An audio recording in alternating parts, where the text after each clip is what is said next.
Olá, proponho a vocês uma adivinhação.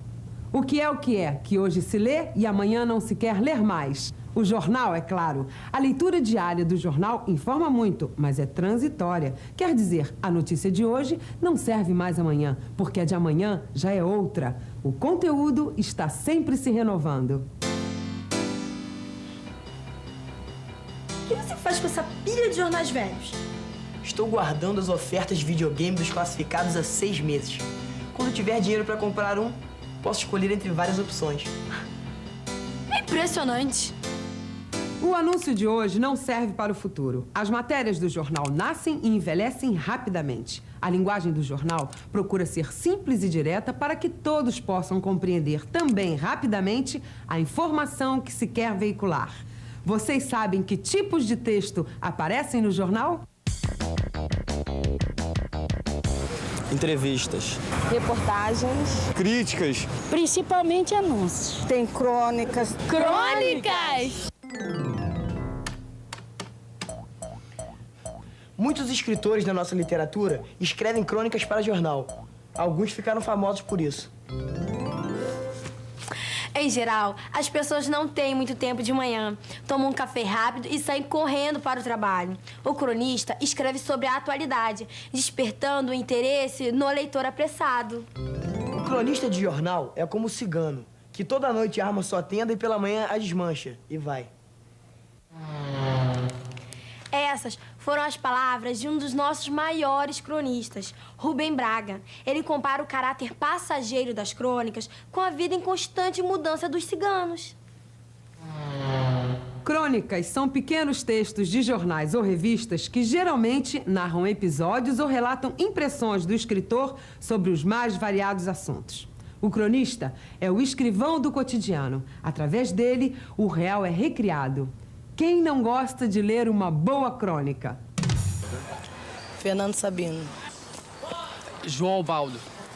Tem muitos. Luiz Fernando Veríssimo. Rubem Fonseca. Marina Colassante. Arthur Chechel. As crônicas ocupam bastante lugar nos jornais de hoje. Na verdade, sempre ocuparam. Machado de Assis, um dos maiores escritores brasileiros, escreveu várias crônicas para jornais, como essa, de 27 de outubro de 1895.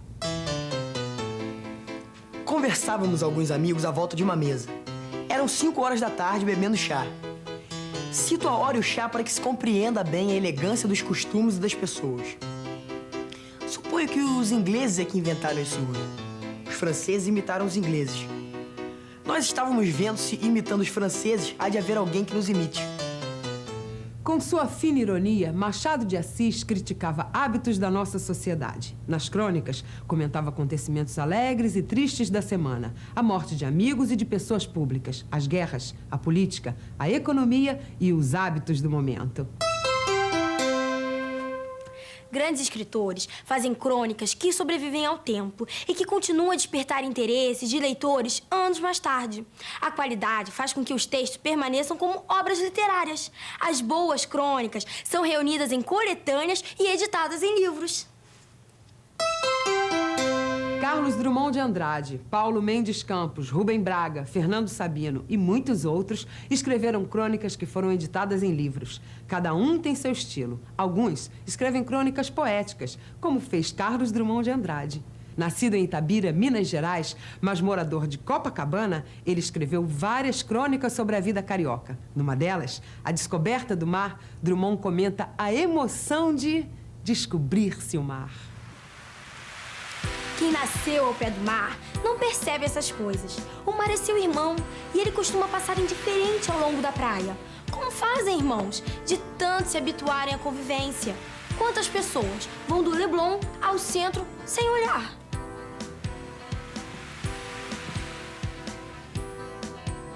Mas quem veio do sertão ou da mata, quem vive no subúrbio, onde o trem que passa ao entardecer ou de madrugada convida a viagem que nunca será feita, este sabe o que é desejo, apetite de mar. Drummond, mineiro, sabe o que é apetite de mar. E você, sabe o que é? Muitas pessoas também sabem. Moro longe, mas adoro ver o mar. Nos finais de semana eu gosto de ir à praia. Olhar o mar, apreciar a beleza que o mar tem, né? As pessoas, vão supor, surfando. Isso aí é uma maravilha, a gente olhar isso, né? Pegar um bronze, curtir a vida. Meu sonho é morar perto do mar. Fatos do dia a dia podem servir de matéria para o cronista se inspirar e escrever. Alguns utilizam este espaço do jornal para relatar histórias de uma maneira divertida.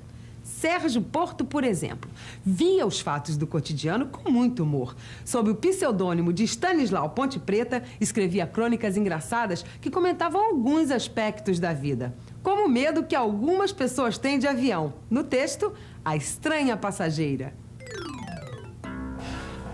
Ai, moço, eu tô tão nervosa.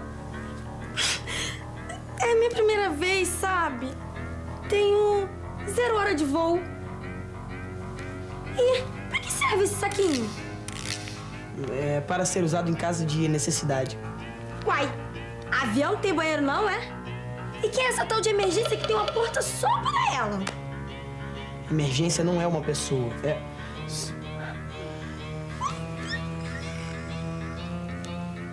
Estamos voando tão alto que a pessoa lá embaixo, olha, parece ter formiguinha.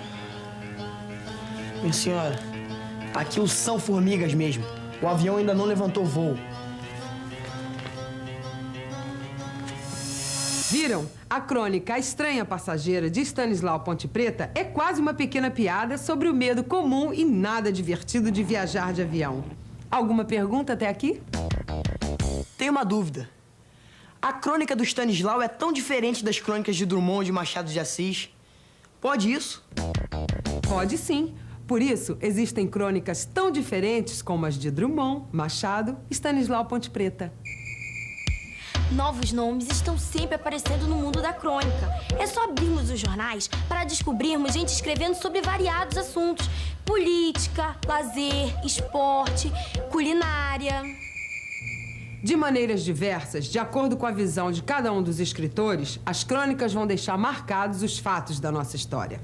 A crônica é um texto geralmente pequeno que pode ou não contar uma história. Há um outro tipo de texto que, através de uma estrutura mais elaborada, sempre apresenta uma narração. Vocês já repararam como as pessoas gostam de contar e de ouvir histórias?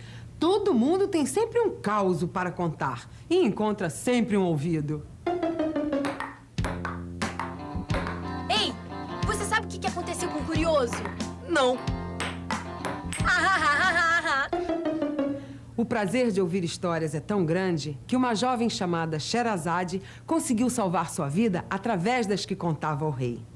Dizem que o rei Shahriar desposava uma noiva por noite e mandava matá-la no dia seguinte. Sherazade, a nova mulher do rei, conseguiu sobreviver porque despertou a curiosidade de Shahriar, contando-lhe uma história interessante a cada noite. As pequenas narrações encantaram tanto o rei que ele sempre desejava ouvir mais uma. E assim, Sherazade adiou sua morte. Por quanto tempo? Por 1001 noites. O livro As 1001 Noites conta um pouco da vida e dos hábitos do povo oriental há muitos séculos atrás. Uma das histórias mais conhecidas é Aladim e a Lâmpada Maravilhosa. Muitos séculos? Como essas histórias podem continuar interessantes até hoje? Porque tem ação e magia. Trazem ainda hoje muito prazer e diversão. Afinal, não é só o rei Shahriar que gosta de ouvir histórias. Todo mundo adora. Eu adoro ler, contar e ouvir, mas eu gosto mais é de ler mesmo. Eu gosto mais de contar, porque eu gosto de fazer as pessoas imaginarem, tem as imagens das coisas que eu tô falando. Eu acho que é sempre interação, né? Com o contador e quem tá ouvindo a história. É bem mais divertido do que você só ler. Sempre se permite viajar dentro de um mundo, dentro do mundo dessa história. Que é daí que a gente vai tirar o nosso maior instrumento, que é o conhecimento. Alguns escritores se especializam em escrever pequenas histórias, ou melhor dizendo, contos. Os contos são breves narrativas sobre fatos comuns ou extraordinários. As 1001 Noites, por exemplo, apresentam contos fantásticos. Alguns escritores criam contos de mistério e terror. Os meus preferidos. Outros gostam de escrever sobre o amor e a alma humana. Um dos maiores contistas do Brasil é Machado de Assis, autor de mais de 300 contos. Em suas narrativas, soube desvendar e analisar a natureza humana. Como bom contista, desde o início da narrativa, sabia despertar o interesse do leitor. Venha o leitor comigo assistir à abertura do testamento do meu amigo Fulano Beltrão. Conheceu-o? Era um homem de cerca de 60 anos. Morreu ontem. 2 de janeiro de 1884.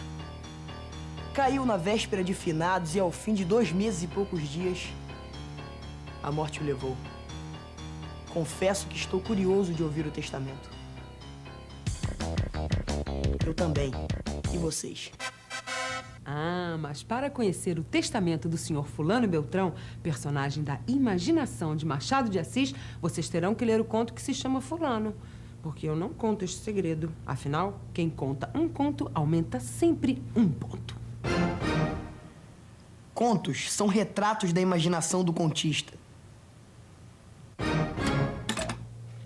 Por isso, um contista é diferente de um jornalista, que procura narrar os acontecimentos da maneira mais simples e direta possível. Conto é ficção, história inventada, criada e recriada pela imaginação. Inventada que nada. Se eu esfregar, vai sair um gênio maravilhoso que me concederá 3 desejos. Você? É. Em vez de gênio, a realidade. É hora de acordar. Não fique desapontado, você pode sonhar acordado. Basta ler um conto e viver maravilhosas aventuras, como a de Aladim, se quiser. Alguma pergunta até aqui? Qual a diferença entre um conto e uma crônica? A sua dúvida é bem pertinente, porque às vezes os limites entre o conto e a crônica não são claros. A crônica, em geral, é bem curta. Não precisa ser uma narrativa, pode ser um comentário, uma descrição ou o que o autor quiser falar sobre o cotidiano. Já o conto é sempre uma narrativa ficcional, inventada, com personagens e estrutura mais elaborados. Vocês já pensaram no tipo de conto de que mais gostam? Mistério. Suspense. Policial. Ficção científica. Histórias de amor. Não sei se escreva um conto de terror passado no meio da floresta da Tijuca, com um grupo de escoteiros perdidos que não sabe que um estranho animal está andando por aquelas matas, ou se escreva a história de amor do menino pobre que se apaixona perdidamente pela menina rica. Que imaginação fértil!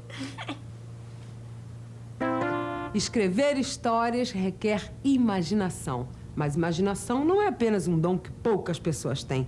Todos possuem imaginação. Basta treino para aprender a criar. Só que na vida, muitas vezes esquecemos isso. Por exemplo, você já tentou escrever um conto? Que tal começar pensando um personagem? Era um sujeito gordo, 35 anos, casado, com 2 filhos, médico. Um dia... Esse sujeito... Qual é o nome dele? Já sei. Adalberto Eugênio. Um dia, Adalberto Eugênio resolve comprar um cachorrinho poodle. Mal ele sabia os perigos que se escondiam naquele pequeno animal. Ahá! Vou escrever um conto de terror! Uma boa maneira de despertar sua imaginação é não só escrever, como ler contos. Há muitos contistas interessantes em nossa literatura contemporânea. Fernando Sabino, Silvio Ortoff, Marina Colaçante, Guimarães Rosa e muitos outros. Eles escrevem contos de variados tipos. Mistério, amor, suspense, humor, fantasia. É só escolher o tipo em que quiser embarcar. Mas voltem, hein? Até o próximo programa.